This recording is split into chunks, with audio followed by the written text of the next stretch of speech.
Ok. El tema que vamos a estar viendo el día de hoy es el de la membrana celular. Ese es el tema que vamos a estar viendo el día de hoy. La membrana celular es la que recorre la célula, la que le da forma, la que separa el espacio intercelular del espacio extracelular o la matriz extracelular, o también de los vasos sanguíneos, que son el espacio que está fuera de la célula. ¿Okay? Proporciona soporte, separa lo que son los organelos del exterior y le da como cierta conformación a la célula. ¿Okay? Es básicamente la piel de la célula. Bueno, entonces, las características generales, como les dije, viene siendo lo que es la piel, o sea que rodea toda la extensión de las células, son estructuras dinámicas. ¿Por qué? Bien, cuando se descubrió la membrana plasmática, se vio que tenía cierta fluidez. ¿Qué me refiero con fluidez? La fluidez es el movimiento que puede llegar a ser la membrana plasmática. Es como decirles ustedes cuando mueven una hoja, digamos que tienen una hoja, y la empiezan a agitar, se van a dar cuenta que esta hoja va a moverse en relación a cómo lo están agitando. Eso básicamente es como la fluidez, ¿ok? O es como cuando nosotros movemos un vaso con agua. Vamos a ver que el agua se va a estar tambaleando dependiendo de la dirección en que nosotros hagamos la fuerza cuando movamos el vaso con agua, ¿ok? Básicamente esa es la fluidez y el dinamismo de la membrana plasmática. Okay. Son las bicapalipídicas, ¿ok? Tienen un espesor de 5 nanómetros. Tienen un espesor de 5 nanómetros, ¿ok? La membrana, la bicapa lipídica, recuerden que está hecha de fosfolípidos, ¿ok? O sea que tienen una parte en la parte externa, fosfolípidos, y en la parte interna también tienen fosfolípidos, ¿ok? Y pues es una barrera relativamente permeable. ¿Qué quiere decir relativamente? O sea que es semipermeable, ¿ok? ¿Qué significa permeabilidad e impermeabilidad? Permeable es que pueden entrar ciertas moléculas, ¿ok? Que es permeable. La impermeabilidad es que no entra ninguna molécula. Digamos, por ejemplo, una barrera permeable podría bien ser, digamos, una barrera de algodón que entra al agua bastante bien. Y una impermeable es como cuando nosotros tenemos una sombría. En la sombría no entra el agua. ¿Ok? Eso sería lo que es impermeable y lo que es permeable. ¿Ok? Y cuando decimos una barrera semipermeable es como el estado medio. No entra demasiado, pero tampoco entra en exceso. ¿Ok? Así que básicamente ese es el cuento. ¿Y por qué es semipermeable? Porque es bastante selectiva y es dependiendo el tipo de célula, el tipo de membrana que estamos hablando. Digamos, por ejemplo, hay membranas que son extremadamente selectivas y no dejan entrar casi nada, mientras que hay membranas que son muy poco selectivas y dejan entrar casi cualquier cosa, ¿ok? Ahora bien, las funciones pueden variar, ¿ok? Dependiendo de la membrana que estemos hablando, pueden variar. Digamos, por ejemplo, la membrana interna de la mitocondria puede hacer la síntesis de ATP, ¿ok? Puede hacer el transporte de pequeñas moléculas, como lo que pasa en diferentes células, como lo que pasa bueno, pues hacemos la ósmosis, cuando sacamos dióxido de carbono, cuando sacamos urea, que son moléculas muy pequeñas, ¿ok? Puede transmitir señales como receptores, ¿ok? Pueden ser hormonas, pueden ser señales para otras células, entre otros, ¿ok? Puede adherirse a otras células, esto más que nada lo hace gracias a proteínas que ayudan a la comunicación celular, se adhieren a otras células. Muy bien, entonces, más que nada también en la adherencia a otras células se encarga el citoesqueleto, específicamente los filamentos intermedios. Recuerden que cuando estamos hablando un poquito sobre carbohidratos, hablamos un poquito sobre los microfilamentos, microtúbulos y filamentos intermedios. Los filamentos intermedios salen también de la membrana plasmática y pueden mantener unidas una célula con otra, ¿ok? También esa es una de sus funciones. Por eso es que cuando nosotros nos rascamos o nos pellizcamos un brazo, no nos arrancamos un pedazo de piel, porque los microfilamentos son los que se encargan, los filamentos intermedios son los que se encargan de mantener unida a ambas células. Ok, entonces tenemos la membrana plasmática. La membrana plasmática se rige por lo que es el conocido como modelo de mosaico fluido. ¿Ustedes han visto lo que es un mosaico? ¿O han ido a una iglesia católica en donde hay unos vitrales que están hechos de diferentes tipos de vidrio para formar una imagen? ¿Han visto esos vitrales? Yo sí los he visto. Sí. Eso es un mosaico, ¿ok? Y nosotros utilizamos varias partes de diferentes cosas para formar una imagen específica. En este caso, la membrana plasmática, como está formada de diferentes componentes, como lo que son proteínas, carbohidratos y diferentes tipos de lípidos, van a estar formando de diferentes componentes una sola estructura. En este caso vendría siendo la membrana plasmática. ¿ok? Aquí podemos ver diferentes tipos de las diferentes partes que vemos.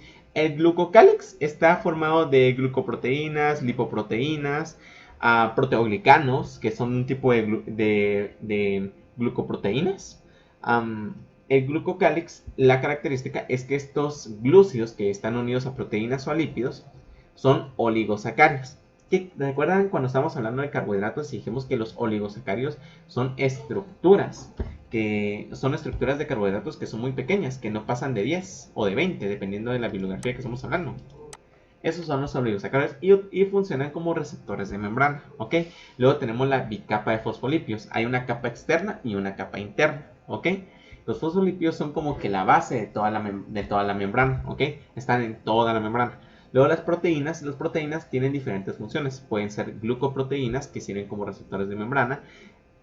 Por ejemplo, pueden también ser proteínas integrales que pueden ser transportadores, pueden ser receptores de membrana, pueden ser transportadores, receptores, pueden tienen función de anclaje también, tienen funciones enzimáticas, entre muchas otras, ¿ok? Básicamente son las funciones. Otra característica es que las membranas plasmáticas que poseen mayor cantidad de lo que son proteínas tienden a ser más selectivas. Un ejemplo de esto es como la membrana plasmática que poseen las mitocondrias, que les estaba comentando en nuestra primera clase, que la mitocondria, la membrana externa, es muy permeable, o sea, puede entrar casi cualquier cosa, mientras que la membrana interna es muy impermeable, o sea, muy selectiva a la hora de dejar entrar específicamente qué tipo de cosas.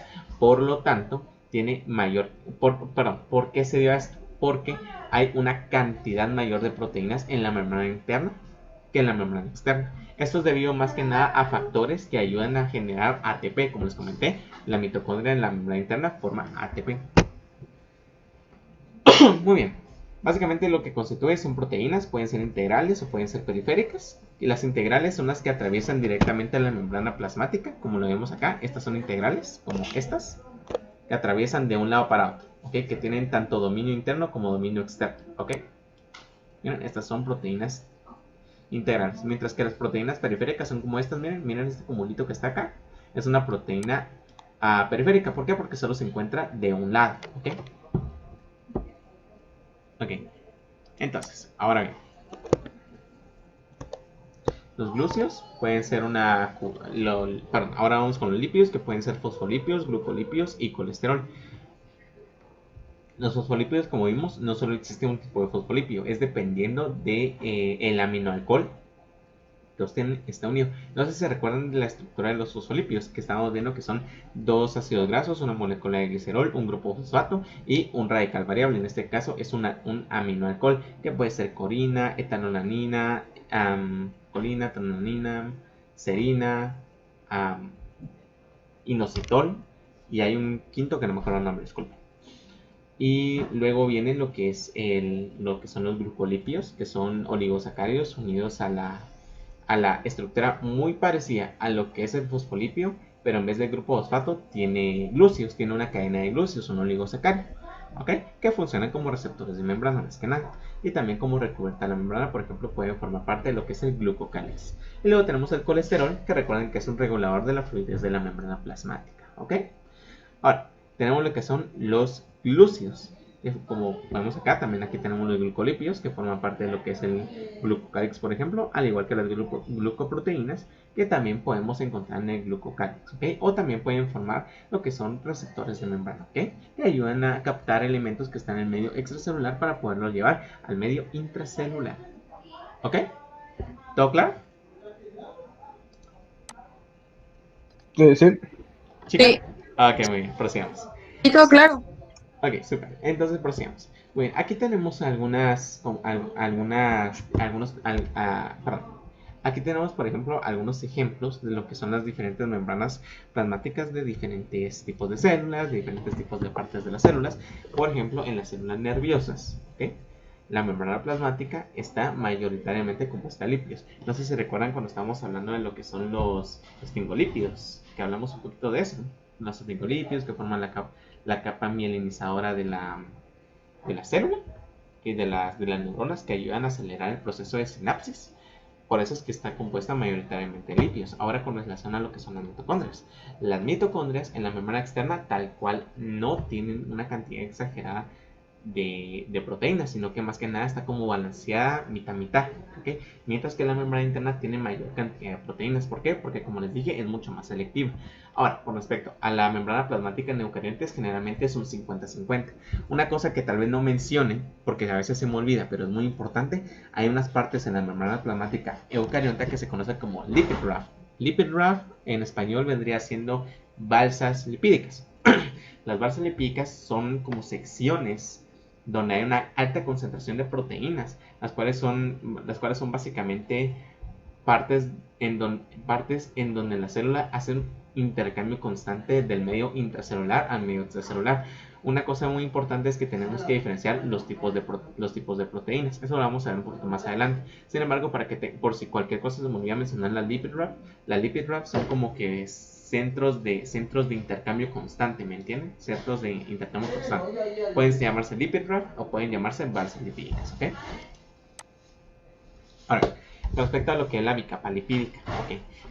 La bicapa lipídica utiliza el mismo concepto que habíamos manejado con lo que son las moléculas amfipáticas, que están el grupo polar, que vendría siendo esta parte de la cabeza, siempre se va a orientar hacia el exterior de la célula, o sea, los medios acuosos, el exterior al interior, que son los medios acuosos, mientras que las colas van a crear como un medio, o sea, ese medio donde solo van a estar las colas, que va a ser un medio apolar, o sea, donde no van a haber interacciones polares, o sea, donde no van a poder entrar al agua. ¿Ok? Van a ser dos medios completamente separados. Así, lo hidrofóbico no interactúa con el agua y lo hidrolífico interactúa con el agua. Ok, muy bien. Entonces, básicamente eso.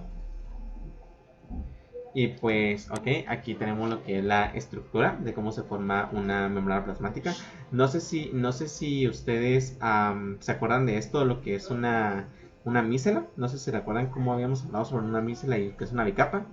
Que el medio polar siempre va a estar interactuando con lo que son moléculas hidrolíficas, mientras que el medio apolar va a estar interactuando consigo mismo, que son las colas. ¿No se recuerdan de eso? No. Ok, entonces ahorita lo vamos a mencionar. Y de paso voy a generar una imagen de Google porque se me olvidó ponerlo en la diapositiva. Disculpen.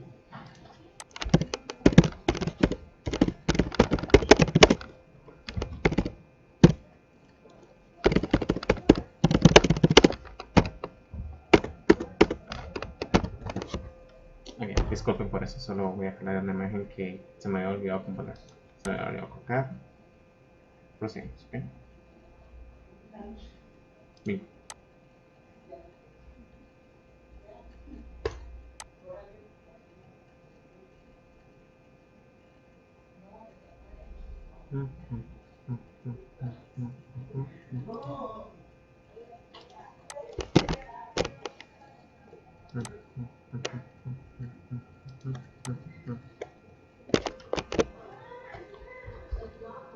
Ok, bien, entonces esto es lo que quiero explicar con respecto a lo que es la disposición. Bueno, antes de hablar sobre lo que es la estructura de las mícelas, vamos a explicar un poquito sobre esto. Bueno, primero que nada, ¿cómo se distribuyen los lípidos con respecto al membrana? Como recuerdan, existen diferentes tipos de lípidos. Aquí los tenemos, de hecho, la fosfatidilcolina, la fosfatidiletanolonina, lo que es la fosfatidilcerina, la fosfatidilesfingosina, los glucolípidos y el colesterol. El nivel de colesterol en lo que es la membrana plasmática va a ser igual en ambas partes, va a haber tanto colesterol acá como colesterol acá, eso siempre va a ser igual. Otra cosa característica es que en la membrana plasmática solo en la capa exterior van a ver lo que son glucolípidos. ¿Por qué? Porque como recuerdan son receptores de membrana, no tendría sentido que estuvieran en el interior, solo se van a encontrar en el exterior. Otra cosa muy importante es que solo la fosfatidilcolina, que es el que tiene el aminoalcohol colina en el radical variable que está unido al fosfato, y la fosfatidilesfingomilina van a estar en la capa externa, solo van a estar en la capa externa la esfingomilina y la colina, la fosfatidilcolina y la esfingomilina, perdón. Mientras que en la cara interna siempre va a estar lo que es la fosfatidilethanolanina y la fosfatidilcerina, que tienen el aminoalcohol etanolamina y serina respectivamente, ¿ok? Ahora bien, cuando nosotros, esto lo vamos a, bueno, lo voy a tocar más adelante, primero voy a explicar esto. Ahora bien, con respecto a la estructura, como les estaba comentando, cuando nosotros hacemos, digamos, por ejemplo, vamos a dibujar un vasito con agua. Okay, todo este medio va a ser agua. Okay. Entonces vamos a dibujar lo que es un fosfolípido. Okay. Vamos a dibujar las colas.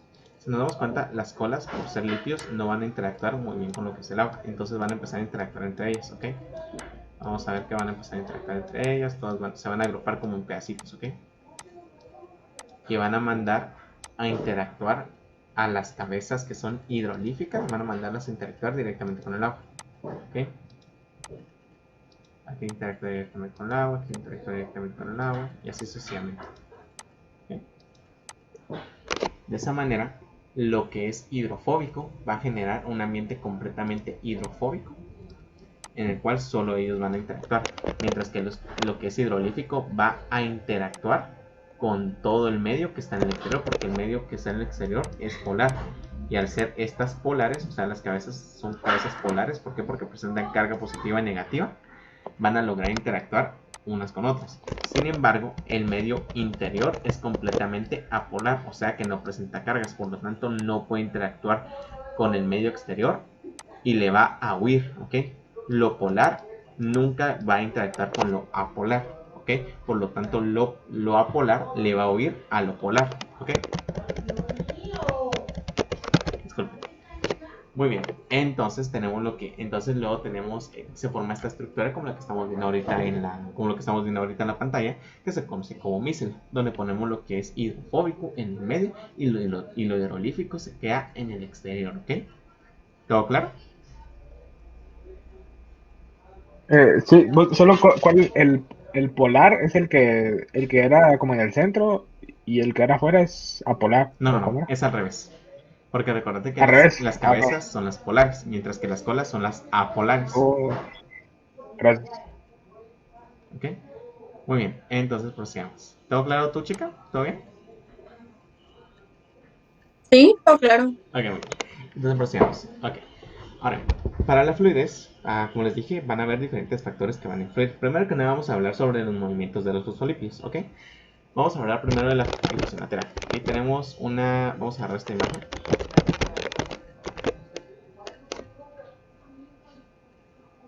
Disculpen, tengo hermanos y pues qué pena que logren oír eso, disculpen. Perdón.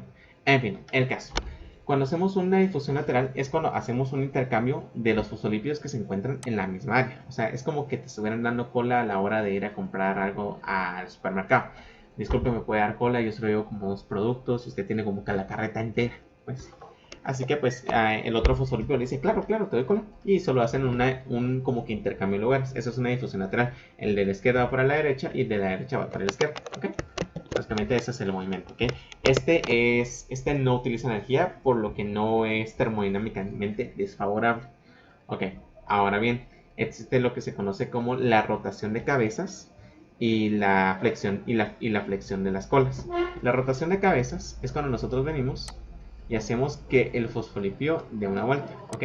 Solo da una vuelta sobre su propio eje. Mientras que la flexión es como que estuvieran haciendo una sentadilla. Pasamos de esta postura a esta postura, en donde las colas hacen como una sentadilla, una flexión, ¿ok? Ahora, esos dos movimientos tampoco utilizan energía, por lo cual no son termodinámicamente desfavorables. Ahora bien, este movimiento se le conoce como flip-flop, ¿ok?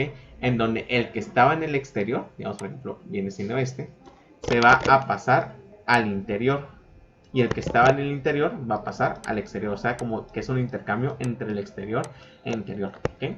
Este movimiento se lleva a cabo por una enzima que se conoce como flipasa, ¿ok? Flipasa, flipasa, ¿ok? La flipasa. Y este movimiento se utiliza energía. Eso quiere decir que la flipasa va a utilizar ATP, adenosín trifosfato, para poder hacer el intercambio de los fosfolípidos del interior al exterior. Puede ser una colina por una etanolanina, puede ser una serina por una colina, etc. Ahora, algo muy importante es que, vamos, por ejemplo, que yo estoy haciendo un intercambio entre la membrana interna y la membrana externa y hago un intercambio entre el interior, que tiene una serina, que es la que le da una carga negativa al interior de la membrana, por una colina, cuando la serina está en el exterior, va a darle una carga negativa al exterior. Por lo tanto, va a hacer que la célula se convierta en una célula blanca. Esto más que nada se mira en procesos de apoptosis. Apoptosis también conocida como muerte celular. Ok, entonces, si hago un flip-flop con una serina y la serina queda en el exterior, es como que estuviéramos diciendo, oigan, mírenme, me estoy muriendo, cómanme, fagocitos, cómanme que me estoy muriendo. ¿Ok? Y ahí vienen los fagocitos a comerse la célula que se está muriendo. ¿Ok? Si no se revierte este proceso, la célula se muere.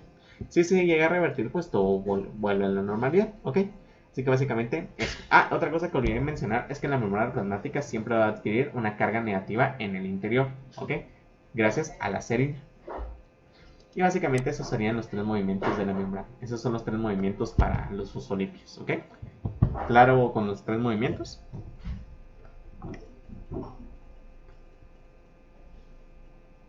Sí.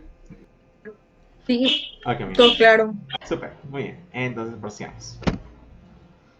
Muy bien, ahora, también hay otros factores que ayudan o sea, que hacen que la fluidez pueda variar dependiendo de la membrana. Digamos, por ejemplo, mientras mayor cantidad de colesterol nosotros veamos en una membrana plasmática, que es esta molécula que vemos acá, ¿ok? Aquí lo miramos, aquí la miramos, mayor cantidad de colesterol va a haber menos fluidez, ¿ok? O sea, que es como que se esté volviendo más rígida, no como que estamos diciendo se solidifica, pero se vuelve más rígida. Es como que tú estuvieras poniendo una barra de mantequilla en la nevera. Antes de meterla en la nevera, si estás a temperatura ambiente, es completamente cremosa. Pero, digamos, por ejemplo, 10 minutos en la nevera, te vas a dar cuenta que se está poniendo más dura, pero es igual de cremosa. Luego conforme vas al tiempo haciendo tus experimentos, vas a ver que va a llegar a un punto en donde va a ser más sólido. Esto tiene relación, pero sin embargo no es el ejemplo apropiado. Pero es más que nada es para que miremos cómo funciona lo que es el colesterol. El colesterol más que nada ayuda a evitar que la membrana sea demasiado fluida. O sea, es como un regulador de fluidez. Ahora bien, no solo el colesterol ayuda como regulador de fluidez, sino que también tenemos lo que es la temperatura.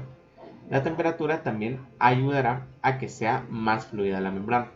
Si estamos a una temperatura ambiente, como recordaremos, los lípidos se van a encontrar en mayor fluidez, ¿ok? A mayor temperatura, mayor fluidez. A menor temperatura, menor fluidez, ¿ok? ¿Y qué pasa cuando nosotros pasamos a un estado donde ya hay muy poca temperatura?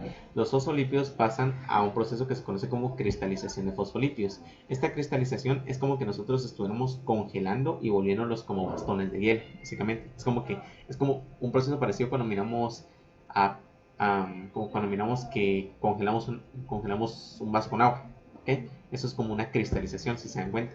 Muy parecido a lo que pasa con los lípidos. A menor temperatura se van a cristalizar, ahí sí se van a poner mucho más rígidos, ¿ok? Ahora también hay otros factores que pueden influir: el nivel de saturación, el nivel de insaturación. Si recuerdan, los ácidos grasos saturados presentan dobles enlaces, por lo tanto van a tener menos interacciones de Van der Waals y por consiguiente van a ser más fluidos, mientras que los que son completamente saturados van a presentarse de manera lineal, maximizando la cantidad de fuerzas de Van der Waals que se pueden presentar unos con otros.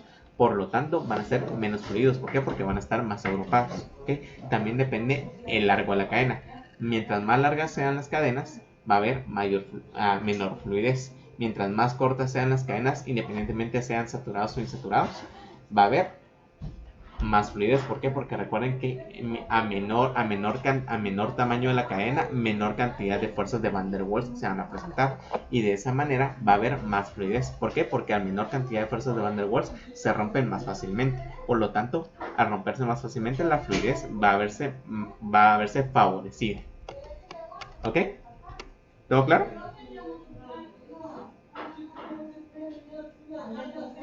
¿Todo claro? Sí, Sí. todo claro. Ok, bien.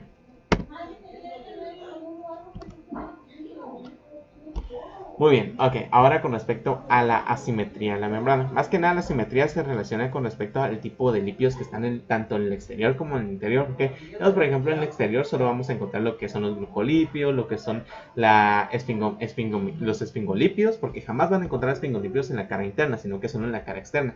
Y también lo que son la fosfatidilcolina. Mientras que en la cara interna vamos a encontrar lo que es la fosfatidilcerina, la fosfatidilinositol y también lo que es la fosfatidiletoanolanina. El que no había comentado es el fosfatidilinositol. Ese es el que está intentando recordar, que su aminoalcohol respectivo es el inositol. ¿Ok? Muy bien, entonces, en relación a lo que son las proteínas de membrana, existen diferentes tipos de proteínas en la membrana y dependiendo de cada acción que van a realizar, o sea, dependiendo de su composición y su estructura, van a llevar a cabo una reacción y también dependiendo del dominio donde se encuentre, ya sea el dominio intracelular o el dominio extracelular, ¿ok? Porque como les dije, existen las integrales que forman parte directamente de la membrana plasmática y las periféricas que solo se encuentran a un costado, o sea, puede ya ser en el lado interno de la membrana o en el lado externo de la membrana, ¿ok? Entonces, aquí tenemos diferentes ejemplos. Por ejemplo, aquí tenemos el de transporte. Cuando son transportes, pueden conocerse como bombas o transportadores, dependiendo de cómo lleven a cabo su función. Eso lo vamos a ver al final de la clase, ¿ok? Porque también vamos a tocar esos temas. Luego tenemos lo que es el anclaje, o sea, que ayuda a anclarse a otro tipo de compuestos, a la matriz extracelular, digamos, por ejemplo, también otras células, etc. Los receptores básicamente reciben señales del exterior de la célula, digamos, por ejemplo, que llego a la pubertad. Ok, digamos por ejemplo que llego a la pubertad y mis testículos mandan lo que es testosterona. Y esa testosterona va a llegar a diferentes células donde le dice, mire compa, quiero que se empiecen a ensanchar los hombros, ¿ok? O quiero que empiece a crecer vello facial, o etcétera, muy bien. Luego viene la actividad enzimática, ¿ok? La actividad enzimática es la que puede cambiar de un producto a un sustrato, ¿ok? Un sustrato a un producto que hace que nosotros tengamos, por ejemplo, una molécula, como lo estamos viendo el día de ayer, que tenemos una molécula X y luego queremos que pase a otra conformación y pase de X y pase de esta conformación a otra, como le está dando el ejemplo de los zapatos. ¿Okay? Entonces, básicamente, estas son las diferentes funciones que tienen los diferentes componentes de la membrana plasmática. Ahora bien, los dominios. Existe el dominio extracelular, que es el que se encuentra afuera de la célula, el dominio intracelular, que es el que se encuentra en el interior de la célula, y el dominio P, que es el dominio que está cabal en medio de la membrana plasmática. ¿Ok? P es en inglés, la verdad no me acuerdo el término, les mentiría si les digo que me acuerdo, pero se los voy a averiguar, se lo prometo, porque el término queda como que me queda debiendo, no me acuerdo muy bien cómo es el término P, pero sí se conoce como P. Ok, en los libros siempre lo van a ver reducido como P. Sin embargo, no me acuerdo tal cual como se llama, así que yo les prometo que se averigua. Ahora, con respecto a la distribución de la misma proteína, como les dije el día de ayer, hay diferentes tipos de distribuciones que pueden adquirir. Digamos, por ejemplo, puede ser la hélice alfa o la lámina plegada beta. Va a tener diferentes acciones. Generalmente las láminas plegadas beta funcionan como transportadores celulares, ¿ok? Funcionan como receptores de membrana. Sin embargo, también pueden funcionar como anclaje, como receptores, como transportadores, entre otros. Muy bien. Ahora, las de barril, que son más que nada las láminas plegadas beta, por eso se conocen como barril beta, se van a plegar de tal manera que van a formar algo conocido como poro, ¿ok? No en todas las situaciones, muchos poros están constituidos de diferentes maneras. Digamos, por ejemplo, los nucleoporos están constituidos por un octámero de proteínas, el cual se va a distribuir de tal manera que va a formar hasta algo que se conoce como canasta del núcleo poro. ¿Okay? Así que es dependiendo de la proteína que estamos hablando y dependiendo también del lugar de la célula que se esté tocando. ¿Ok? Entonces tenemos lo que es el barril beta que funciona como un poro. ¿Okay? ¿Qué es un poro? Es como, digamos, por ejemplo, un canal. Este canal va a permitir que pasen del medio intracelular al medio extracelular de ida y vuelta. ¿Ok? Ahora bien, tenemos lo que son las proteínas periféricas. Las proteínas periféricas existen diferentes tipos de proteínas, las que están directamente ancladas a la membrana plasmática y las que están unidas a proteínas, ¿ok? También están las que están unidas a lípidos, ¿ok? Las que están directamente ancladas a la membrana plasmática están ancladas solo de un lado, ¿ok? Las que son periféricas solo están ancladas de un lado de la membrana, no atraviesan la membrana, sino que solo están ancladas de un lado. Esas están ancladas tan fuertemente a la membrana plasmática que no se pueden liberar de ella. O sea que tendrías que descomponer toda la membrana para poder separar esa proteína de la membrana. Ahora, lo que son las unidas a proteínas, están unidas a proteínas fuertemente, sin embargo, sí es posible retirarlas, ¿ok? O sea, sí es posible que tú vengas y la intentes quitar sin destruir toda la membrana. Es más fácil realizar, ¿ok? Sí es posible, pero es muy difícil que pase en estado natural. O sea, no se pueden disociar así por sí solas. Sin embargo, sí las puedes quitar de manera más fácil, la que están unidas a proteínas. Ahora, las proteínas periféricas que están unidas a lípidos, esas no están unidas covalentemente. ¿Qué significa covalentemente? Que están unidas muy fuerte, por un enlace covalente, ¿ok? Entonces están unidas por fuerzas más débiles, lo cual permite que se puedan separar fácilmente de los lípidos a los que están unidas, ¿ok? Este es otro tipo de proteínas periféricas. ¿Todo claro con los tipos de proteínas periféricas?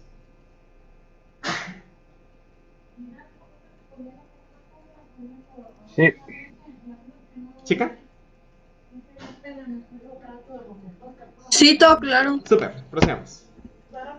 Muy bien, entonces lo que son, como les dije, lo que son las proteínas ancladas a lípidos, estas sí se unen de manera fuerte, ¿ok? Es muy raro que se puedan disociar, o sea, disociar, que se logren liberar del lípido al que están unidas. Sin embargo, sí es posible retirarlas, más que nada en laboratorios que se han hecho experimentaciones y se logran retirar. Sin embargo, así en estado natural es muy difícil quitarlas, ¿ok? Hay ciertos patógenos que logran quitarlas, de hecho, pero es un proceso un poquito complicado. Así que pues solo para que tengan lo general y no hacerlos muchas veces, ¿ok? Ahora, existen las proteínas de membrana.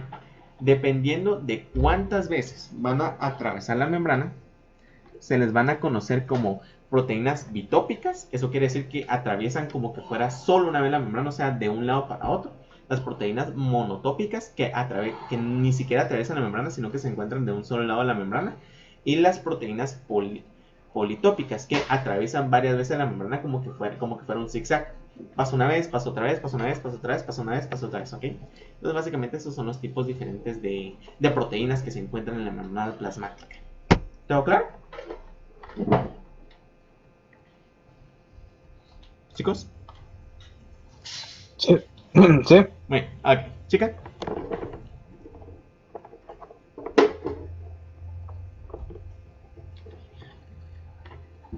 Muy bien, entonces prosigamos. Ok, ahora con respecto a los carbohidratos, como les comenté, generalmente lo que vamos a encontrar son lo que son oligosacáridos. Jamás vamos a encontrar un polisacario, ni tampoco es muy raro encontrar lo que es un monosacario. Más que nada vamos a encontrar moléculas de sacáridos unidas por enlaces peptídicos y luego unidas a una proteína específica, o en el caso de los glucolípidos a lípidos. ¿Ok? Básicamente forman lo que son receptores de membrana, aunque también pueden formar parte de la protección. Y también pueden formar diferentes estructuras que pueden ayudar a la célula para reconocimiento celular o para la absorción de líquidos. En un ejemplo de esto tenemos lo que es el glucocálix. De hecho, en el óvulo, que es la célula somática femenina, vamos a encontrar lo que es la zona pelúcea. En la zona pelúcea básicamente es glucocálix porque está formada directamente con glucolípidos y glucoproteínas que van a estar rodeando lo que es el óvulo y se van a llenar de agua, ¿ok? Le van a proporcionar agua directamente al óvulo. Ok, entonces básicamente esas son las generalidades de lo que es la membrana plasmática, ¿ok? Básicamente esos son como los datos más importantes en relación a esto. Así que pues ahorita estaremos pasando a lo que es el transporte de sustancias a través de la membrana, ¿ok? Hasta el momento todo claro. ¿Alguna duda, algún comentario, alguna anotación que hayan hecho que necesitan que yo conteste? Pues por el momento no, yo sí me Sí, está quedando todo claro. sí, Ok, bien. Entonces, esto está más fácil. sí, la verdad es que es más fácil porque como ya vimos lo que son carbohidratos, o sea, como les digo, como les dije cuando empecé el curso, hay que ir como de pequeño a grande, porque cuando Yo empezaste, creo que es porque no lleva tanta química que es exacto. de eso. Pero ahorita te vas a topar con la química, porque ahorita ya viene lo que es un poquito de reacciones químicas, ¿ok? Bueno, entonces ya vimos lo que es la membrana plasmática, ya vimos su distribución, ya vimos cómo se maneja. Ahora vamos a ver los diferentes tipos de transporte, ¿ok? Primero que nada, yo en este tipo de presentaciones yo uso mucho el pizarrón porque me gusta ejemplificar. Bueno, entonces vamos a borrar todo esto, que es lo que no nos sirve, y vamos a hacer un ejemplo, ¿ok? ¿Les parece? Vamos a guiarnos por el diagrama que tenemos acá y lo vamos a explicar. Primero que nada hay que hacer una membrana plasmática. Vamos a hacer una doble membrana. Aquí tenemos una parte de la membrana. Aquí tenemos la membrana externa y vamos a hacer otra, que que vendría siendo la membrana interna, ¿ok? Esta va a ser de una célula eucarionte, ¿ok?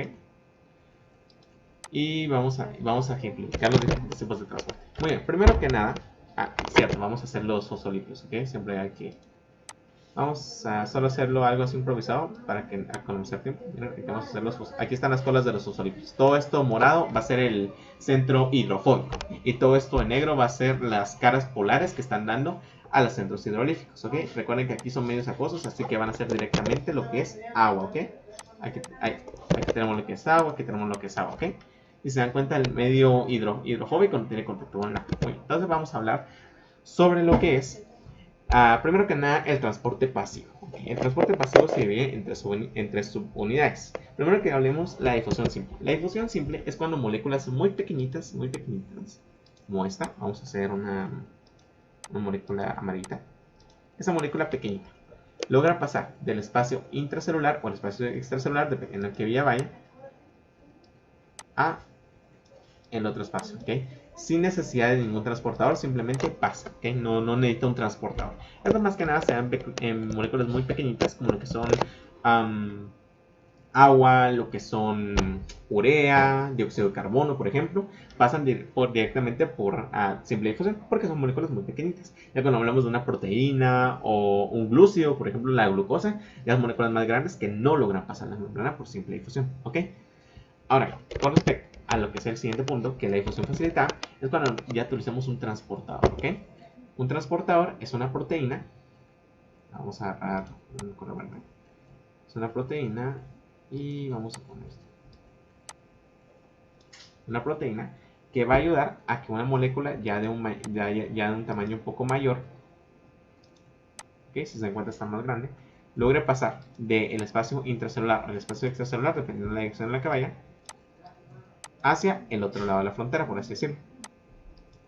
¿Ok? Este es el caso, por ejemplo, es de la glucosa. El de la glucosa necesita unos transportadores que se conocen como GLUTs. Hay diferentes tipos de GLUTs, hay como 3 aproximadamente. Y es dependiendo del tipo de célula que estamos hablando. Hay unas GLUT que van a ser que van a ser reguladas por insulina. Y hay otras GLUT que no van a tener regulación. Por ejemplo, las GLUT de las neuronas, que creo que son las GLUT3. Son las que no son mediadas por insulina. ¿Por qué? Porque las neuronas necesitan cantidades exageradas de glucosa.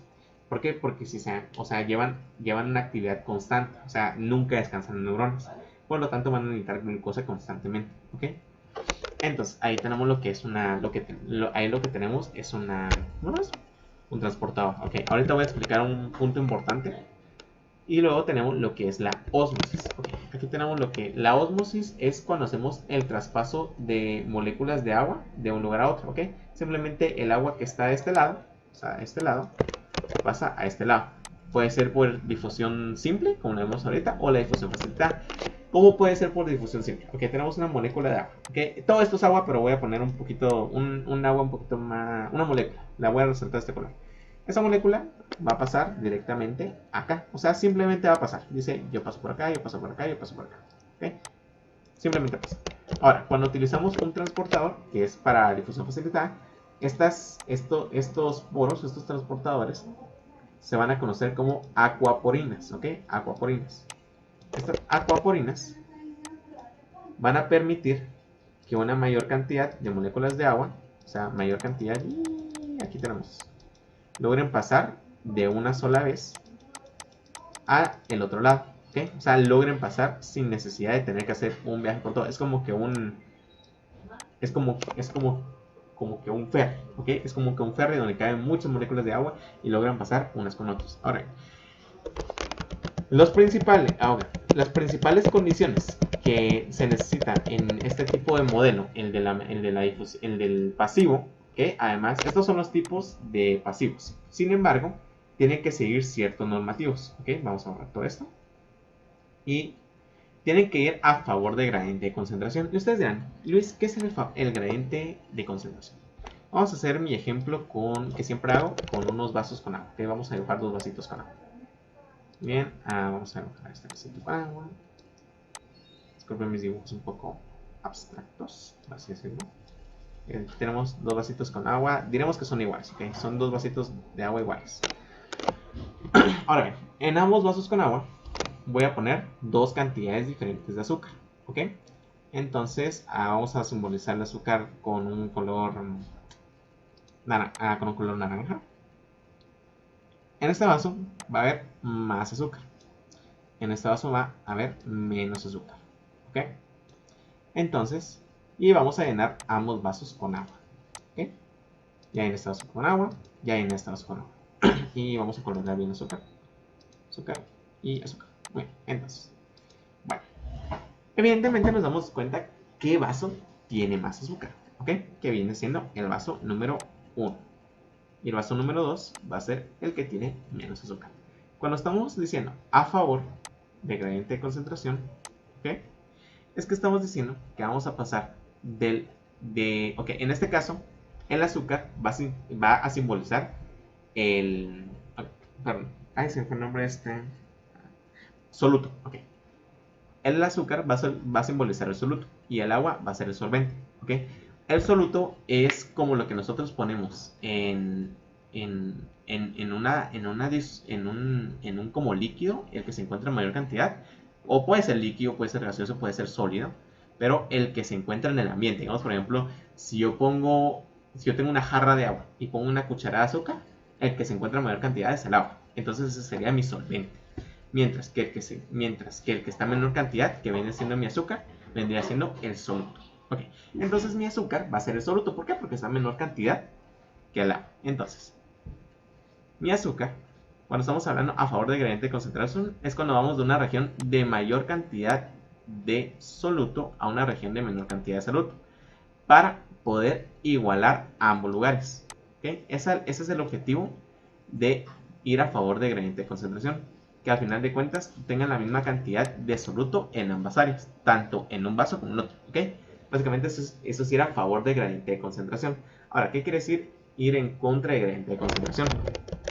Que tú, en vez de igualar, como lo acabamos de hacer ahorita, ya no me dejo quitar, en vez de igualar, como lo que estamos haciendo ahorita, lo que vas a hacer es desigualar aún más, ¿ok?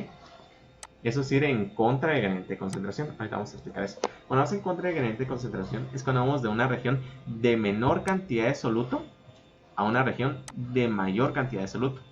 ¿Ok? Entonces lo que haces es que le estás quitando, voy a aplicar de esto, le estás quitando el azúcar que ya tenía o sea, poco a poco le estás quitando. Y se lo estás pasando al otro. ¿Okay? Se lo estás pasando al otro.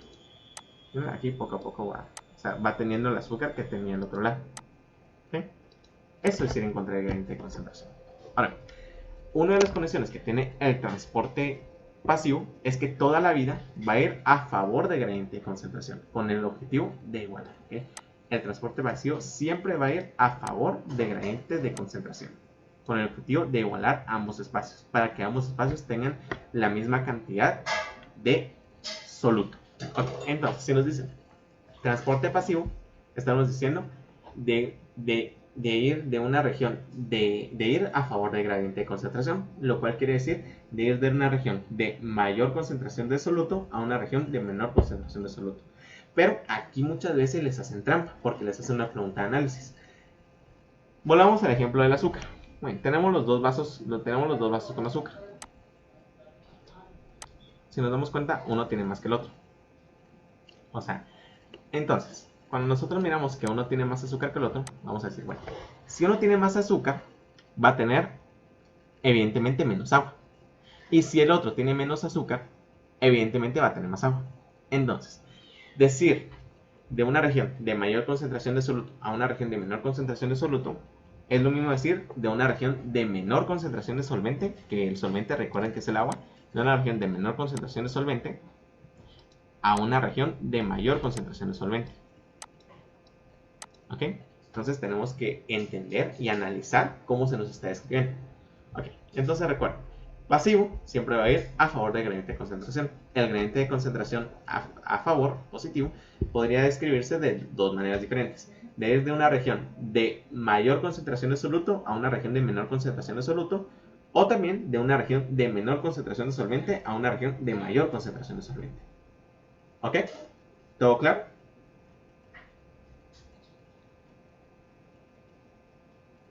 Sí, todo claro. Sí, Ok, bueno. Es que esta parte siempre traba mucho, porque muchos es como, ¿what? Y esto es más que nada, como siempre, muchos el traba de química. Por eso es que, pues, a mí, no, ya estoy acostumbrado a tener que explicar eso varias veces, por eso siempre es como que me da pena que no entiendan. Así que qué bueno que hayan entendido a la primera. Así que, pues, procedamos. Ahora bien, cuando nosotros, ahí voy a borrar con un borrón más pequeño. Cuando nosotros estamos hablando de lo que es ir a lo que es el transporte activo, es el proceso contrario, ¿ok? Igual agarremos lo que es agarremos lo que es el mismo proceso del vaso con agua. Bien, solo voy a pintar un poco más de acá porque es como que tuvieran la misma cantidad, pero nada que ver. Aquí tenemos, ok, bien, tenemos la misma situación del vaso con agua. Hay un vaso con agua que tiene más azúcar que el otro. Muy bien. Nos damos cuenta, el primer vaso va a tener va a tener menor concentración de solvente y el segundo va a tener mayor concentración de solvente, mientras que también el primero va a tener una mayor concentración de soluto y el segundo va a tener una menor concentración de soluto. Ahora, el transporte activo pasa lo inverso que el pasivo, porque vamos a pasar de una región de menor concentración de soluto, perdón, a una región de mayor concentración de soluto. Eso quiere decir que vamos a desigualar. Como les estaba comentando, ya no va a ser una igualdad, sino que va a ser una desigualdad, en el cual poco a poco nos vamos a ir quedando sin lo que es azúcar. Poco a poco se va a ir quedando nuestro segundo vaso sin azúcar. Y el otro vaso se va a llenar poco a poco más de azúcar. Básicamente es el transporte activo. ¿Okay? Es lo contrario del pasivo. Muy bien.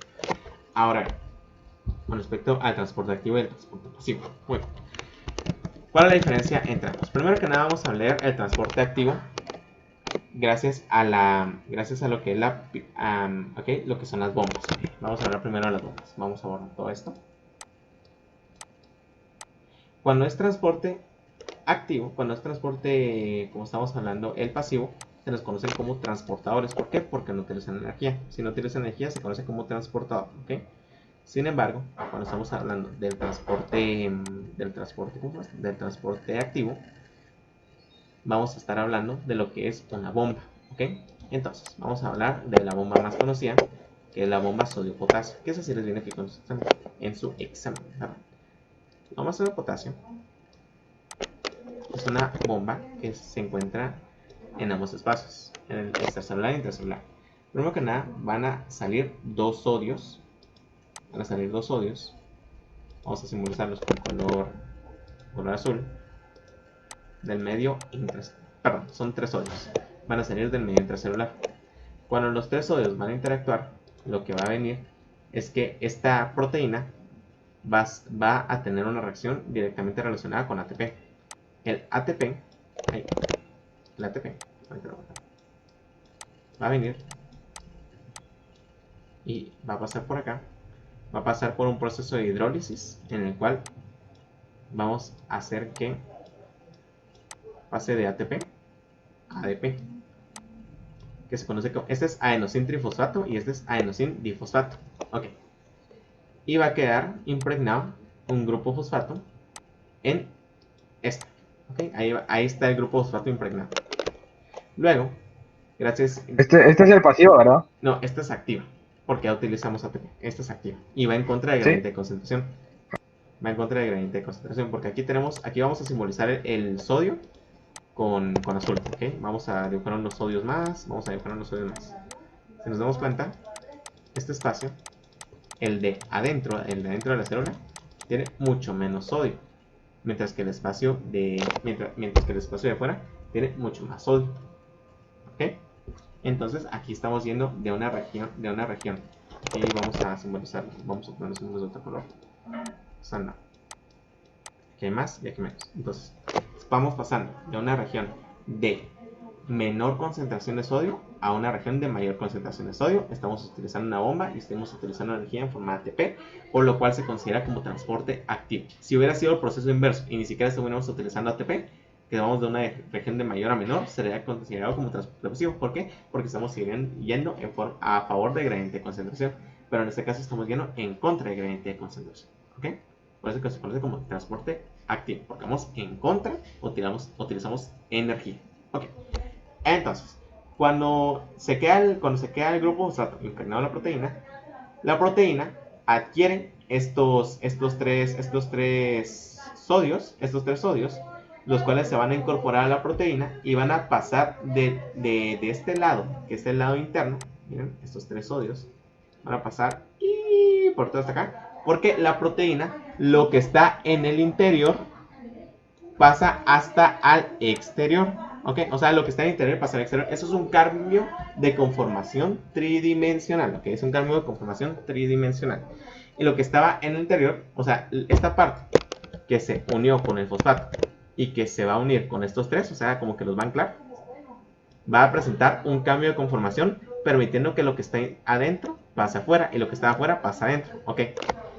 Entonces, hacemos el traslado de un lado para otro. ¿Ok? Entonces, luego cuando nos demos cuenta, estos tres sodios, ay Dios, muy grande, estos tres sodios que están adentro, nos vamos a dar cuenta que ahora ya pasaron afuera. Pero, sin embargo, ok, ya están aquí. Sin embargo, a pesar de que ya están afuera, siguen anclados. Que por así decirlo, siguen como anclados a la proteína. A la bomba, tal cual. Entonces, ya la bomba, cuando ya hizo este cambio de conformación y ya está, se encuentra lo que estaba en la parte interior, para que quede acá, esto no debería estar acá, y esto debería quedar acá. Muy bien. Entonces, ya llegamos cuenta que ya tiene cambio de conformación. Ahora, cuando ya pasa esto, ya no es afín. La proteína ya no quiere estar con el sodio porque ya no lo identifica como su sustrato, ¿ok? Ya es como que hubiera perdido el centro activo por el sodio. Y ya, mire compa, yo ya no quiero relación con usted, estuvo todo chido, ya la transporté, cool. Ahí quedó nuestra relación, bueno, nada más. Entonces viene y se va, ¿ok? Ya se disocia. Entonces, ya ahí tenemos los sodios. Ahora viene lo que es el potasio. El potasio lo vamos a representar de morado. Entonces vamos a poner, aquí tenemos vamos a hacer, son más grandes, aquí tenemos un montón de potasios. Ok, tenemos aquí un montón de potasios. Y aquí vamos a tener una menor cantidad de potasios. Ok, nos damos cuenta, también vamos en contra de gradiente de concentración, porque vamos de una región de menor a una región de mayor. Ahora, aquí ya no se utiliza ATP. Aquí ya no hay reacción con ATP. Porque aquí es como cuando te dan jalón y de repente el que te dio jalón se encuentra con un amigo suyo que vive a la par de su casa. Y le dice, mira, yo voy para allá, ¿quieres que te lleve? Es muy parecido el proceso. Pero esta vez, en vez de llevar a 3 amigos, va a llevar a 2 amigos. En este caso, estos dos. Que van a aprovechar la energía residual que quedó del fosfato que está unido acá, para que a la hora de que, o sea, cuando se pierda la afinidad, la proteína automáticamente vuelve a su estado original. Y es como que aprovecha que tiene que regresar, se incorpora a la proteína, y cuando nos damos cuenta, estos dos que están acá pasan del exterior de la célula al interior. ¿Ok? Pasan del exterior al interior. Y el fosfatito que teníamos aquí unido se disocia y se libera en el espacio intracelular. Y básicamente esa es la función de la proteína sodio-potasio. ¿Ok? Esa es la más común que van a ver. ¿Todo claro? Sí. Sí. Ahora bien, existen diferentes tipos de transportes relacionados con las bombas. Vamos a borrar todo esto, ¿ok?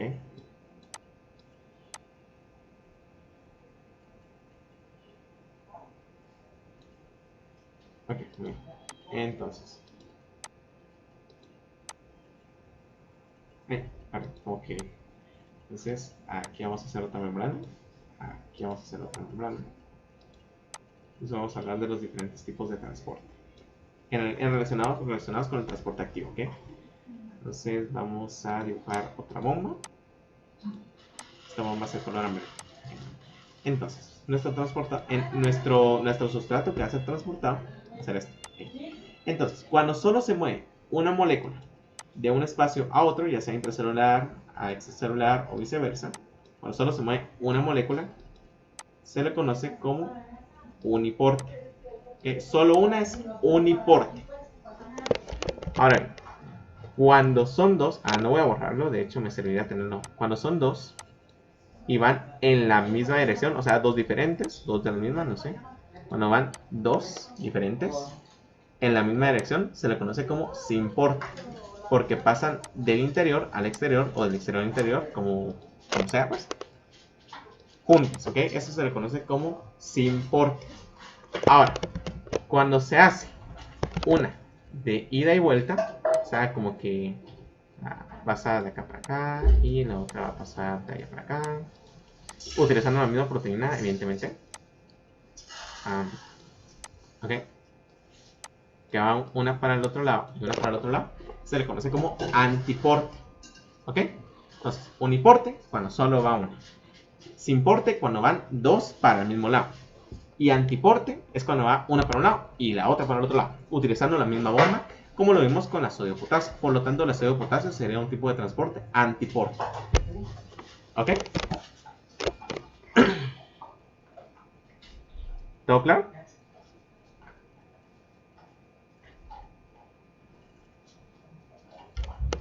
Sí, no sé. Sí. Okay. Chica, ¿todo claro? Sí, todo claro. Bueno, ahora vamos a hablar sobre lo que es la endocitosis y la exocitosis.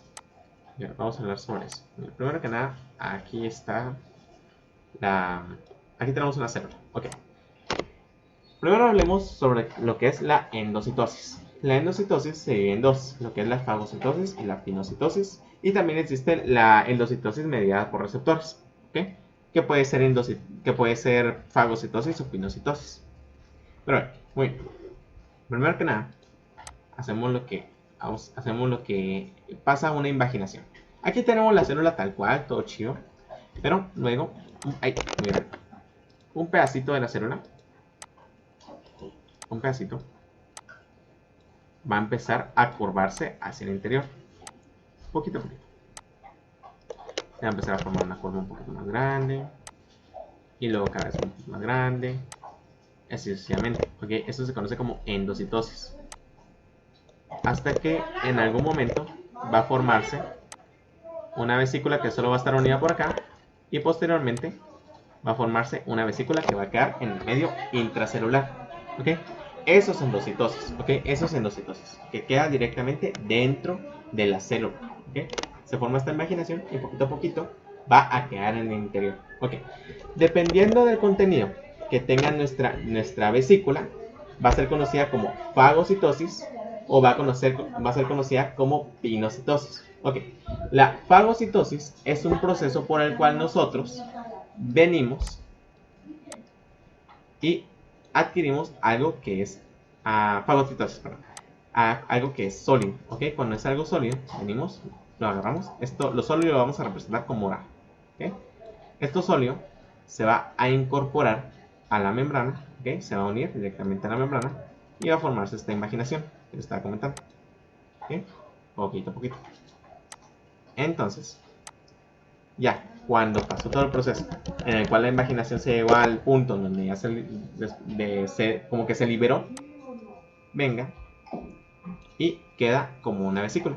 Esta vesícula va a tener en el interior nuestro objeto sólido. ¿Okay? Esto pasa mucho con lo que son las endocitosis, con los endosomas, que van a ser posteriormente convertidos en lisosomas. ¿Okay? Porque cuando estos endosomas adquieren estos sólidos del exterior, por ejemplo, pueden ser bacterias o virus, vienen y les meten viene lo que es el endosoma y el lisosoma temprano se une con el endosoma porque el lisosoma temprano tiene lo que son las hidrolasas ácidas, se incorpora y de esa manera se empieza a acidificar y estos endosomas tempranos tienen una característica porque también tienen unas bombas que se conocen como bombas B del tipo de hidrógeno, las cuales van a llenar este endosoma de hidrógeno, lo cual va a activar las hidrolasas ácidas y van a hacer que poco a poco vayan descomponiendo esto que estaba sólido. Lo van a ir descomponiendo hasta que ya no quede nada. Y luego se forma una pequeñita vesícula a partir de esta vesícula. O sea, vamos a otra pequeñita vesícula, la cual simplemente va a salir de la célula como que fuera un desecho. ¿Ok? Y eso nos lleva a nuestro siguiente punto. Pero ahorita vamos a mencionar lo que es la pinocitosis. La pinocitosis, vamos a representar lo que es el líquido con este como celestito. Mismo proceso. Pero sin embargo, esta básicamente lo único que entra es líquido. ¿Ok? Mismo proceso, se forma la imaginación y cuando nos damos cuenta, ¡boom! Aquí tenemos nuestra vesícula con agua. ¿Ok? O con algún líquido. ¿Ok? Y pues puede tener diferentes funciones, evidentemente. Ahora bien, existe lo que es la endocitosis mediada por receptores. ¿Recuerdan que nosotros habíamos hablado sobre receptores de la membrana plasmática hace un ratito? ¿Ok? Digamos que aquí tenemos un receptor. Este receptor va a recibir un estímulo. ¿Ok? Va a recibir ese estímulo. Y el estímulo va a ser, que digamos por ejemplo pueden ser varios, no solo uno, pero vamos a ejemplificar con un solo receptor.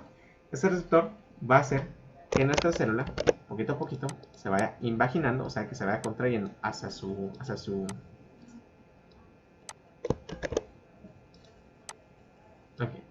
interior, lo cual va a permitir, o sea, igual el receptor de membrana sigue estando ahí, o sea, sigue estando ahí, solo que no lo voy a poner tan constantemente porque pues, es como, ¿okay? Y se va haciendo la imaginación poquito a poquito, como lo habíamos visto hace un ratito. Y dependiendo si sea una endocitosis o una pinocitosis, va a llevarse a cabo el proceso debido que debe ser efectuado.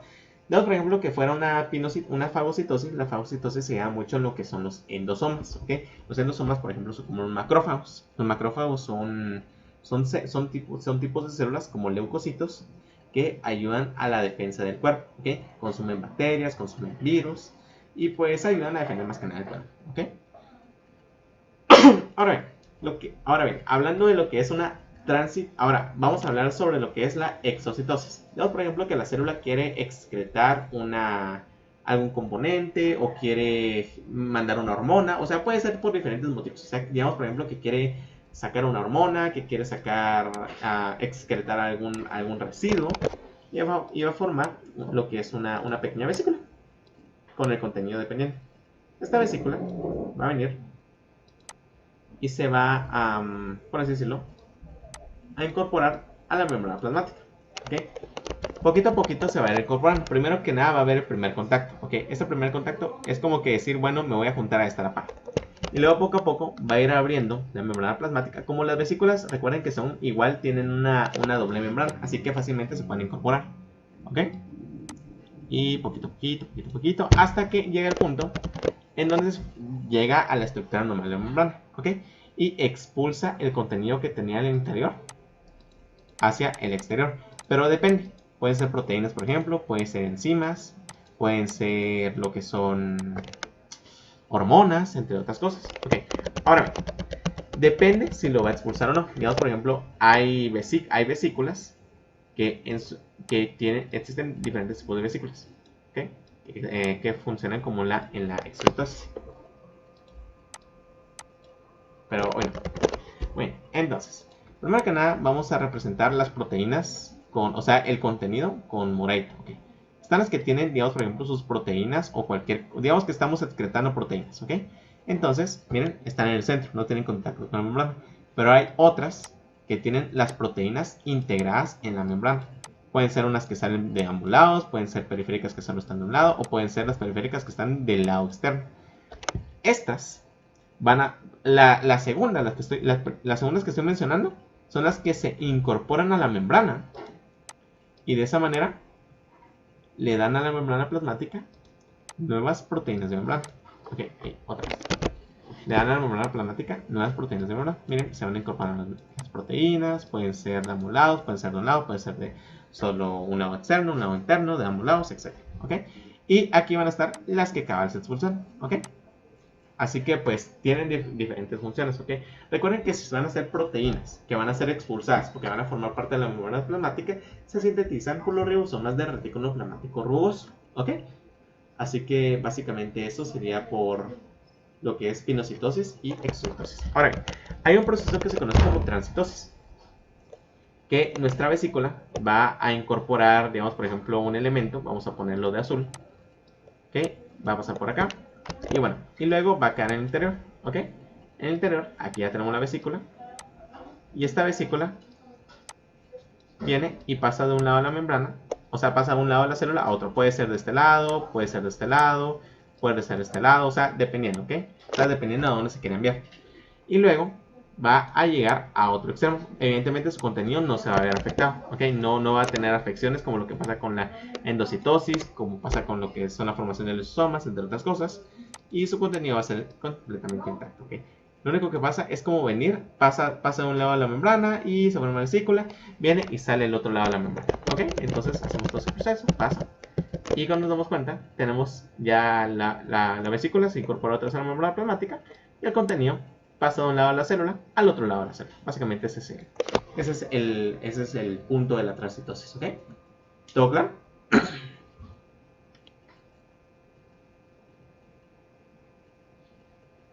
Sí, todo claro. ¿Chico? Sí, Super. Entonces, prosigamos. sí, todo bien. Prosigamos. Muy bien, entonces pues ya expliqué todo. Sí, ya lo expliqué. Muy bien, entonces pues aquí tenemos, expliqué lo del gradiente de concentración. Aquí hay una definición, no la voy a leer, ya la expliqué. Ahora tenemos lo que es el transporte a través de membrana, la capacidad de células, el transporte pasivo, el transporte activo, el transporte por vesículas, que son los tres tipos de transporte. Aquí tenemos la definición del transporte pasivo, eso lo expliqué. Aquí tenemos la difusión simple. Aquí tenemos, bueno, vamos a, miren, aquí como le está diciendo, pasan moléculas muy pequeñas como el oxígeno, el dióxido de carbono, también el óxido nítrico, agua, etc. Pasamos también con las características de la difusión simple, siempre dan a favor de gradiente de concentración, solo pasan moléculas muy pequeñas. Tenemos, por ejemplo, aquí tenemos oxígeno, dióxido de carbono, agua, aminoácidos, pero miren, ya moléculas más grandes como proteínas, carbohidratos. Otra cosa que no mencioné, esto es bueno por las presentaciones, es que los iones tampoco pasan por la membrana plasmática. Por simple difusión, ¿por qué? Porque las cargas no permiten interactuar con el medio apolar. O sea, se quedan así como que rebotan, ¿ok? Porque recuerden que este medio es completamente polar. Y como los iones tienen carga, no permiten pasar los iones por la carga. Entonces, luego tenemos la difusión facilitada, que utilizan los transportadores, siempre a favor de gradiente de concentración y no utilizan energía. Luego tenemos lo que son las proteínas transportadoras, que son las que no utilizan energía, como les comenté, pero sí utilizan, que pueden ser canales o pueden ser transportadores. Recuerden que los canales son como los poros, como las acuaporinas que les comenté al principio, ¿ok? Aquí tenemos, digamos, por ejemplo, una acuaporina. Aquí se mira lo que es una difusión facilitada. Por ejemplo, no, este es un transportador, ¿ok? Que transporta glucosa, ¿ok? Aquí tenemos las GLUT que les andaba comentando al inicio. Aquí tenemos la difusión de iones, ¿ok? Igual la misma situación, a favor de gradiente de concentración, va a una región de mayor a menor y no utiliza energía, ¿ok? Tenemos el transporte, aquí tenemos el transporte pasivo, de difusión simple, difusión facilitada, ya sea por canal o por transportador. El canal simplemente pasa, o sea, es como que un como puente, mientras que el transportador lo que hace es que tiene un cambio de conformación, muy parecido al transporte activo, que les comenté que, o sea, pasa lo que está en el exterior al interior y lo del interior al exterior, como esta pincita que vemos acá, ¿ok? Sin embargo, en el transporte pasivo no utiliza energía, mientras que en el transporte activo sí utiliza energía. Ok, ahora bien, con respecto a la ósmosis y la diálisis. La ósmosis es un proceso por el cual hacemos una igualación de agua, o sea, básicamente pasamos no de agua tal cual, sino que es de soluto. El soluto pasa de ambos lados para poder equilibrar en la proporción de soluto que se presenta en un lado del otro. Entonces, por ejemplo, vamos a hacer un ejemplo con esto. La ósmosis, ¿ok? Vamos a solo borrar todo esto. Okay.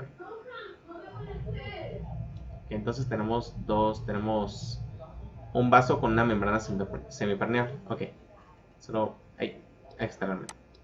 Tenemos, bueno, ¿saben qué? Solo voy a dejar tenemos la membrana semipermeable. Aquí tenemos cierta cantidad de agua. Vamos a dibujar la otra azul. Aquí tenemos cierta cantidad de agua. Y aquí tenemos la misma cantidad de agua al otro lado. Pero ahora viene este es el soluto, como siempre. Tenemos soluto. Aquí tenemos el soluto y aquí tenemos el soluto. Ahí, aquí tenemos el soluto, como que no se quedó bien. Y aquí tenemos el soluto. Muy bien, entonces, luego, ahora bien, ¿por qué pasa la osmosis? Es como un igualitario. Lo que pasa es que ahorita en vez de igualar el soluto, se va a igualar el solvente, ¿ok? No tanto igualar, sino que va a igualar la proporción, ¿ok? Proporción es, en definición resumida, como decirles la cantidad que hay de algo en base a otra cosa. Digamos, por ejemplo, yo tengo una proporción de 4 doctores por cada 400 habitantes. Esa es una proporción, ¿ok? Y se pueden hacer proporciones mayores o proporciones menores en base a la misma medida, ¿ok? Entonces, por ejemplo, que estoy dando la proporción de 4 doctores por cada 100 habitantes. Entonces, sería lo mismo decir 40 doctores por cada 1000 habitantes, ¿ok? O sea, es la misma proporción, pero dicha de diferente forma. Entonces, digamos, por ejemplo, aquí tenemos cierta cantidad de solvente. Ahí está la misma situación. Tenemos cierta cantidad de solvente por cierta cantidad de soluto. Digamos, por ejemplo, aquí tenemos el mismo solvente, pero hay más soluto de un lado y más soluto del otro. Y hay menos solvente de un lado y más soluto del otro lado. ¿Ok? Entonces, lo que hace la ósmosis es venir e igualar las proporciones para que de esa manera quede la misma proporción de solvente como de soluto. ¿Ok? Básicamente es el propósito de la ósmosis. Nivelar los niveles de solvente y soluto para que sean las mismas proporciones tanto de un lado como del otro. ¿Ok? Es como es como les dije. A pesar de que haya aquí más soluto y aquí menos soluto, y a pesar de que un lado haya menos solvente y el otro lado haya más solvente, son proporcionales uno con el otro, como les dije con el ejemplo. Es lo mismo decir 4 doctores por cada 100 habitantes que decir 40 doctores por cada 1000 habitantes, ¿ok? Es como que estuviéramos llevando a la más mínima expresión una parte. O sea, mientras aquí se va a llenar más de agua para poder llenar el, por así decirlo, espacio vacío que nos queda, para hacer como que la nivelación en las proporciones. Aquí de este lado va a estar proporcional a este, porque es la mínima expresión en la que se puede representar este. Es como la mínima expresión de este. ¿Todo claro con la ósmosis? O como que no quedó claro, como que quedó alguno. Es que soy bueno para explicar biología, pero cuando hablamos de números es como que complicado. Pero, o sea, esa es mi mejor manera de explicarles una proporción, ¿ok? Entonces, todo claro con cómo se maneja la ósmosis. Y básicamente es una nivelación para que la proporción tanto a un lado como a la otra sea igual, ¿ok? Sea igual la proporción. ¿Todo claro? Sí, sí. Bien. ¿Chica?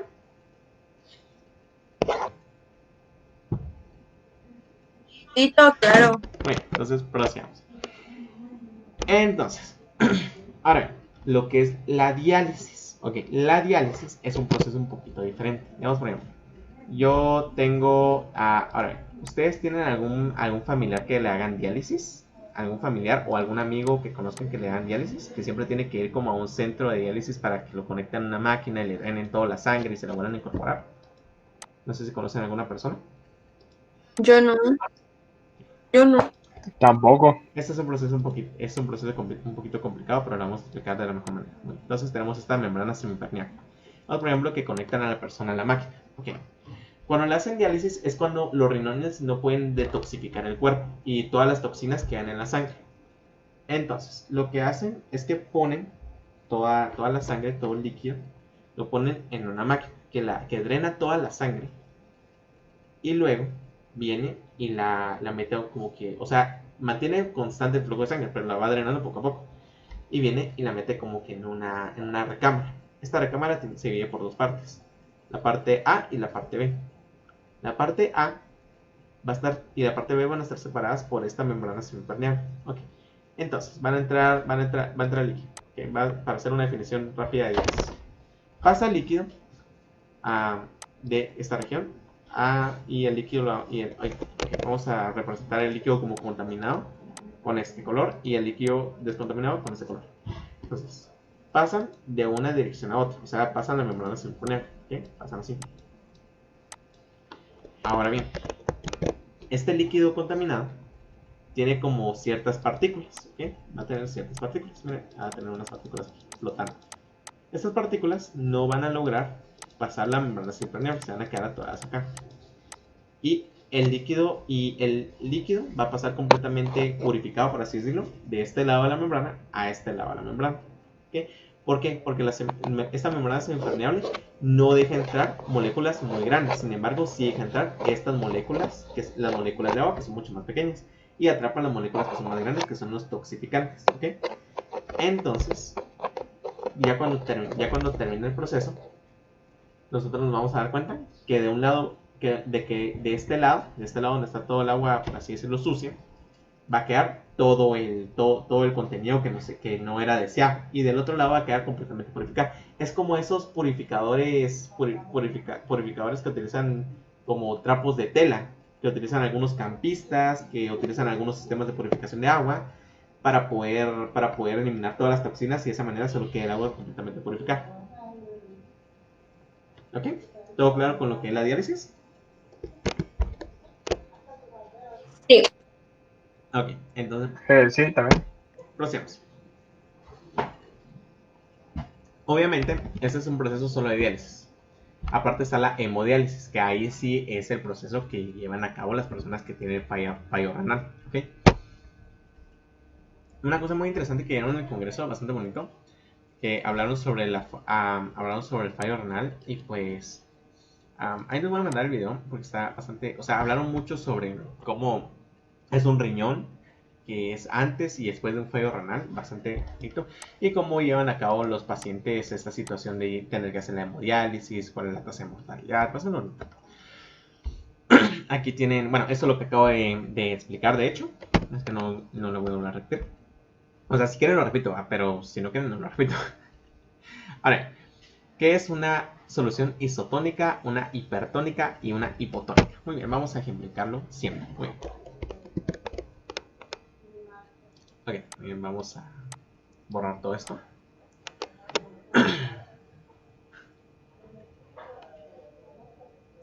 Bien, entonces tenemos una célula. Ahorita vamos a hablar con el eritrocito. Okay. El eritrocito, ¿ustedes saben cuál es el eritrocito o no les quedó claro qué es? ¿Qué es la célula sanguínea? El glóbulo rojo. Eritro, de hecho, significa rojo. Como no tengo rojo, utilizaremos este color. ¿Y qué voy a buscar? Un color. Entonces, cuando es isotónica, es cuando hay un flujo constante, tanto de agua del exterior hacia agua y expulsión. ¿Okay? Hay un flujo constante de agua. O sea, entra y sale constantemente. Más que nada, ¿por qué? Porque sigue las leyes sigue la situación de la ósmosis, en la cual las soluciones están balanceadas, ¿ok? Hay igual cantidad de soluto en el interior como en el exterior, ¿ok? Ahora bien, vamos a ejemplificar el soluto con otro color, con este verde. Miren, aquí están los solutos flotando. Y aquí están los solutos flotando. Si se dan cuenta, de la misma cantidad, una cantidad parecida, ¿ok? Ahora, cuando acá hay mucha más cantidad de soluto que la del interior, ¿okay? Vamos a pasar por este proceso, que es de las soluciones hipertónicas. Okay, ahorita voy a explicar. Las soluciones hipertónicas es cuando nosotros venimos y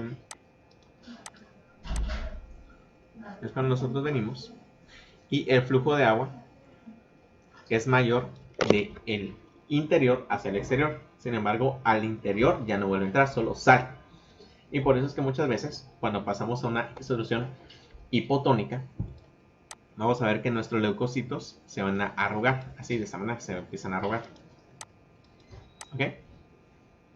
Ahora bien, cuando es el proceso inverso, que es cuando hay mayor concentración en el interior que en el exterior, se conoce como disolución hipertónica. Y pasa lo opuesto. Es donde viene y... Perdón, lo estoy guardando esto. Y ya no sale agua, sino que simplemente empieza a entrar de una manera desproporcional. O sea, proporcional al soluto, más que nada, proporcional al soluto. Entonces, y empieza a llenarse. Y es aquí donde los leucocitos empiezan a hincharse. Se empiezan a hinchar y se vuelven más grandes. Hay algunas veces en las cuales los leucocitos hasta llegan a explotar.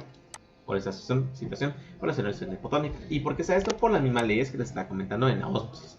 La ósmosis va a intentar hacer como que las proporciones sean iguales tanto en el interior como en el exterior. O sea, como les dije el ejemplo de los estudiantes. ¿Ok? Entonces, ¿todo claro? Y de hecho aquí está. Ahora bien, en relación a lo que es la endosmosis y la exosmosis, la endosmosis es cuando entra agua. Y la exosmosis es cuando sale agua, ¿ok? Cuando hay pérdida de agua. Cuando entra demasiada agua es endosmosis. O sea, la ganancia de agua es endosmosis. Mientras que la salida del agua, cuando se pierde agua, es la exosmosis. Una endosmosis y exosmosis, por así decirlo, constante, o sea, que se complementan, es cuando pasa isotónica. Cuando hay más endosmosis que exosmosis, es cuando estamos viendo una solución hipotónica. ¿Por qué? Porque se va hinchando la célula. O sea, hay más soluto en el interior que en el exterior. Y cuando hay una exosmosis es cuando hay más soluto en el exterior que en el interior. Y sale. O sea, cuando hay una solución hipotónica es cuando hay más exosmosis. ¿Ok? Cuando hay más exosmosis es cuando estamos en un estado hipotónico. Pero cuando la endosmosis y la exosmosis están como a la par, como que están reguladas, es cuando estamos en una solución isotónica, donde hay igual concentración de soluto tanto en el exterior como en el interior, en el sentido proporcional, ¿ok? Cuando hay una igual proporción, ¿ok? ¿Todo claro? Sí. Okay. Chica, ¿todo claro? Sí, todo claro. Eso no como que está más fácil.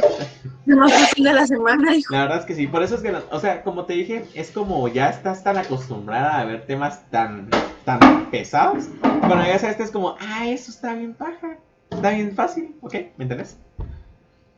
Ahora, aquí tenemos la acuaporina, como les dije, el agua puede pasar por simple difusión. Sin embargo, la acuaporina es como que le estamos haciendo, digamos, por ejemplo, la simple difusión es como que tengamos un tubo de 2 centímetros de radio. Y la acuaporina es como que hubiéramos puesto un tubo de 20 centímetros de radio. Evidentemente va a pasar mucha más agua por el de 20 centímetros que el de 2 centímetros, ¿ok? Ahora bien, aquí tenemos lo que son los eritrocitos en una función isotónica, que es la normal que encontramos en nuestra sangre. Ahora bien, aquí tenemos el transporte activo, características moleculares. Aquí tenemos el transporte activo que hemos visto, que va en contra del gradiente de concentración, que cuando es transporte activo utiliza ATP, utiliza energía. Por lo tanto, es termodinámicamente desfavorable porque utiliza energía, como les dije. Existen los diferentes tipos de transportes activos, el uniporte, el sinporte, el antiporte, y básicamente eso. Bueno, sí. Y que cuando hace el transporte ya no se conoce como transportadores, se conoce como bombas, ¿ok? Muy bien, entonces ahorita con respecto a los tipos de bombas que existen las bombas P. Las bombas P es cuando utilizan fósforo. Las bombas V es cuando están en vesículas. Y las bombas F y los factores F son componentes de bombas. Y las bombas tipo ABC es cuando forman un complejo de bombas, ¿ok? Muy parecido a lo que pasa con la lipid raft, ¿ok? Que son complejos de bombas, ¿ok? Las bombas ABC son cuando estamos hablando de un complejo de bombas, un complejo multiproteico de bombas. Básicamente eso. Y siempre va en contra del gradiente de concentración, ¿ok? Entonces, recuerda. P, porque hacen fosforilación de ATP, utilizan grupos fosfato. V, porque están en vacuolas, porque están en vesículas. También hay unas que se conocen como ATP sintetasas y las ATPasas. Las ATPasas hidrolizan ATP, ¿ok? Igual que las bombas P. Por eso es que hay diferentes nombres. Digamos, por ejemplo, está para la bomba sodio-potasio, la conocen como bomba P, sodio-potasio. O también la conocen como sodio-potasio ATPasa. Es lo mismo, pero tienen diferente nombre. ATPasa es porque utiliza adenosín trifosfato y lo hidroliza para poder liberar energía. Ahora bien, aparte de las ATPasa están las ATP sintetasa. Las ATP sintetasa es como el inverso de la ATPasa, porque en vez de utilizar ATP para generar ADP y sacar energía, no utilizan energía, utilizan, o sea, son como una bomba al revés, una bomba de hidrógeno al revés, porque la bomba de hidrógeno normal es una tipo V, viene, entra el hidrógeno, el mecanismo se activa, llama ATP, lo hidroliza, lo convierte en ATP, en ADP, y el hidrógeno que está de un lado pasa al otro, en contra de gradiente de concentración. Pero la ATPasa es al revés, el hidrógeno entra del otro lado a favor de gradiente de concentración, activa el mecanismo, llama un ADP, no un ATP, y el ADP se convierte en ATP, por lo tanto genera energía. Es el proceso inverso, eso lo vemos en mitocondria. Es un proceso muy complicado, pero la verdad es que es muy bonito, la verdad. Entonces aquí tenemos los diferentes. Aquí, de hecho, aquí está la bomba P, está la bomba V. Esta es muy bonita porque vemos, por ejemplo, no sé si miran mi cursor. Aquí, cuando está normal, en estado normal, está de este lado nuestro hidrógeno. El hidrógeno viene, incorpora, entra ATP, sale ADP y boom, sale aquí el hidrógeno. Pero en el caso de la ATP sintetasa es al revés. El hidrógeno está de este lado, se incorpora acá, se activa el mecanismo, llama ADP, el ADP, sale ATP y pasa el hidrógeno de una región de mayor concentración de gradiente a una región de menor concentración de gradiente. Eso quiere decir que va a favor de gradiente de concentración. Es un proceso bastante bonito, ¿eh? Eso lo vemos en mitocondria. Prosigamos. Hasta el momento todo claro. Ah, y por ejemplo, aquí están los complejos multiproteicos de transporte, que son las familias tipo ABC, que son varias proteínas de transporte que se encargan de transportar varias moléculas a la vez. ¿Todo claro?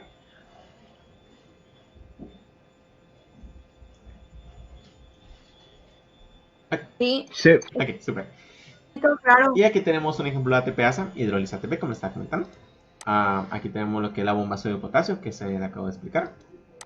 Aquí está todo el proceso de la bomba sodio potasio. Si se dan cuenta, miren, aquí tienen los tres que salen, luego como les dije, hace un cambio de conformación, lo que está adentro queda afuera, y adquiere como cierta conformación, y la conformación hace que el sodio se incorpore, y mira, solo utiliza un ATP, y cuando termina todo el proceso, se libera el fosfato en el interior de la célula, ¿ok?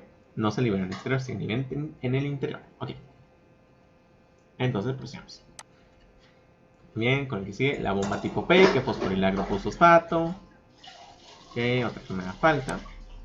Transporte activo directo. Ok, el transporte. Aquí es donde ya le están hablando lo que es el simporte, el uniporte, el antiporte, todo eso.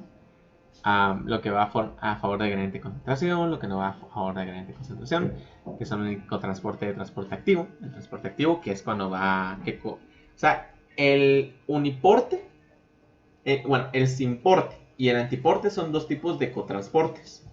¿Por qué? Porque mueven dos moléculas a la vez. ¿Ok? Tanto el simporte como el antiporte son cotransportadores, porque, como les dije, mueven dos moléculas a la vez. Mientras que el uniporte no es un cotransportador. ¿Por qué? Porque solo mueve una molécula. ¿Ok? Entonces, pues, aquí tenemos el cotransporte, que es simporte, antiporte, uniporte. Aquí tenemos los ejemplos. Y aquí tenemos el proceso de endocitosis, la exocitosis, la transitosis, que es el que acabo de ejemplificar. Aquí tenemos la endocitosis, que es el proceso que se puede dividir tanto en pinocitosis o en fagocitosis. Recuerden que la pinocitosis es cuando nosotros jalamos algo que es líquido, en el caso de la pinocitosis, y la fagocitosis es cuando es sólido. Ok. Como les dije, pinocitosis, líquido. Aquí tenemos la fagocitosis, como miramos es sólido, como les dije, bacterias y todo el proceso. Y aquí tenemos la endocitosis mediada por receptores, que como les dije, los receptores llegan a la membrana y pues como que o sea, los receptores hacen que se forme una vesícula, dependiendo de las necesidades de la célula. ¿Okay? Y el contenido siempre se puede ser liberado dentro de la célula, evidentemente. Aquí tenemos el ingreso del colesterol por medio de endocitosis. Igual utilizar un proceso de receptores de membrana, porque los receptores captan lo que es el colesterol, incorporando en la membrana plasmática y de esa manera liberando el interior de la célula, ¿ok? Que puede servir para, digamos, por ejemplo, formar parte de las membranas plasmáticas o convertirse en alguna hormona, por ejemplo, las hormonas sexuales, que recuerden que son a base de esteroides y el colesterol es un esteroide, ¿ok? También tenemos la exocitosis, que es el proceso inverso, básicamente. tenemos la transcitosis, que es lo que expliqué, que es cuando nosotros pasamos de una parte de la célula, formamos un endosoma. Endosomas se conocen estas vesículas se conocen como endosomas, porque estás en una endocitosis. Y luego pasa por donde tenga que pasar la célula, pasa de un extremo a otro, dependiendo de la función que vaya a realizarse. Y luego pasa por un proceso de exocitosis para liberar el contenido que estaba dentro en otra parte de la célula, en otro extremo. Luego tenemos la endocitosis mediada por receptores en el COVID. Aquí pasa algo interesante, porque el COVID no es el único que puede hacer este proceso, sino que también muchos virus, bueno, cada virus tiene su proceso, pero un virus que también hace este proceso, que es bastante interesante, es el virus de inmunodeficiencia adquirida, el VIH. Les explico. El COVID, el coronavirus, por su nombre, no sé si han visto una imagen donde miran que tienen como unas espiguitas que forman como una corona. Esas espiguitas son proteínas. Esas proteínas se incorporan a los receptores de membrana, los cuales forman un proceso de endocitosis. En este caso sería una pinocitosis. ¿Por qué? Porque los virus son algo sólido. Luego el virus va a liberar su ARN viral en el interior de la célula, el cual se va junto con unas proteínas que también carga el virus, que se conocen como retotranscriptasas, va a convertir en esta molécula, es su ARN viral, de una molécula de ARN a una molécula de ADN, el cual se va a incorporar a nuestro ADN celular. Este ADN celular, al ser transcrito por una transcriptasa que es de nuestro cuerpo, va a generar otro ARN viral, y de esa manera se van a empezar a formar nuevos ARN virales que van a formar nuevos virus de COVID-19. Generalmente este proceso se lleva a cabo en los pulmones, ¿ok? Este proceso se lleva directamente en las células pulmonares, en los alvéolos, evitando que nuestro cuerpo, el organismo que lo posea, pueda respirar apropiadamente, ¿ok? Generalmente atacan más a los alvéolos, porque los alvéolos son los que hacen el intercambio de oxígeno entre el cuerpo, entre el oxígeno sanguíneo y el exterior, ¿ok? Básicamente eso siempre pasa en los alvéolos, ¿ok? Y pues básicamente ese es el tema del día de hoy. Aquí pues eso lo habíamos visto el día